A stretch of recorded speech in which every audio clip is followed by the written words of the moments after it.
Now, if you enjoy being in the wild and love the thrill of the chase, then traditional Russian hunting is the sport for you. But you have to hurry up, as there's only 9 days left in the spring hunting season, which kicked off last Thursday. Primetime's Peter Oliver held a smoking gun. Hunting has for centuries been a major part of Russians' love affair with the outdoors. Even right in the centre of Moscow there's a reference to hunting. Охотный ряд, next door to the Kremlin, means Hunter's Row, where in days gone by woodsmen would sell their catch. The hunting spirit is still very much alive in the country today as well. When I hunt, I feel like I'm in sync with nature.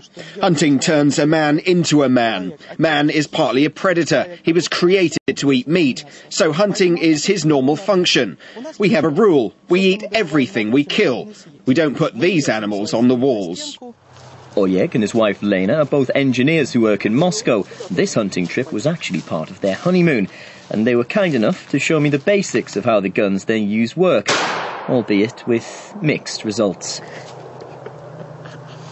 The subject of cruelty is often brought up when discussing hunting, but Oleg is adamant that what they do is no more cruel than eating meat bought at a supermarket. I feel sorry for people who think hunting's cruel. I would not argue with them, but people eat meat and don't think about how it got to them. A hunter gives his game a chance. It can escape. Chickens and cows don't have a chance at a slaughterhouse. That's cruel. Dusk provides the perfect conditions to hunt woodcock. These small game birds have excellent camouflage and are virtually invisible during the daytime. However, at sunset, the females put on a display to attract a mate. The hunter throws his hat into the air to trick the bird into revealing its location, and when it flies out of cover, the woodcock's fate is sealed.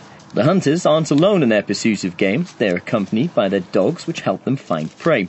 Now, these dogs are Russian spaniels, very similar to the English Cocker Spaniel breed. The ancestors of these dogs were actually first given to Joseph Stalin as a gift from Winston Churchill over 50 years ago. It takes 4 to 6 months to train a dog. You start training right after you bring the puppy home. Usually at this time they're about a month old. First you train them to recognise the smell. Then you teach them obedience, which is the hardest part, because these dogs are very active. Each dog can be trained to obey one owner. If you can do that, then hunting becomes much more fun. These dogs can hunt any animal at any location. Just as dusk is the perfect time to hunt woodcock, dawn is the best time to try and bag ducks. Ivan has many years of experience as a huntsman, and he explained the process.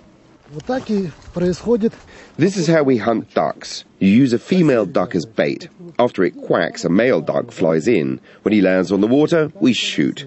You need to enjoy doing this. You need to talk to female ducks, so they work with you. You have to wait patiently. I first started hunting when I was in junior high.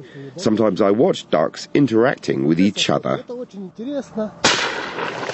Yet again, the dogs are essential to the hunters to recover tonight's dinner. Well, it might be just a few hours' drive outside of the city centre of Moscow, but it seems like a million miles away from the bright lights of the cosmopolitan capital here in the countryside just outside of Moscow. And hunting here is still a very, very popular pastime for people wanting to get away from the hustle and bustle of city life. And it's not just birds that have been crossing the lines of sight for the hunters with their rifles at this time of year. It's also the season for wild boar. They provide a very different challenge to the hunter. The boar have tusks that can cause terrible damage, so vigilance is essential.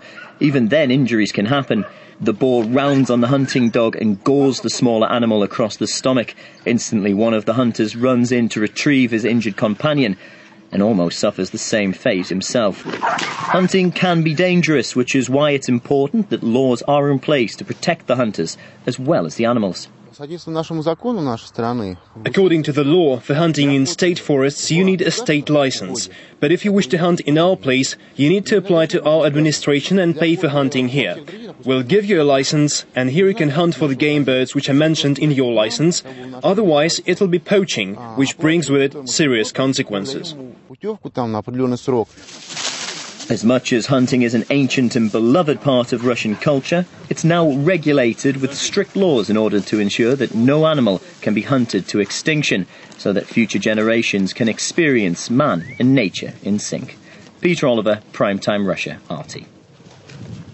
Wow, one of the hunters said that they have a rule, they eat everything they kill. If I applied that rule into my life, I'd end up eating a lot of flies and spiders. Oh dear. Did you notice Elmer Fudd in there? No. You ever seen Bugs Bunny? Yes. An absolute ringer for Elmer Fudd, you know? Not at all.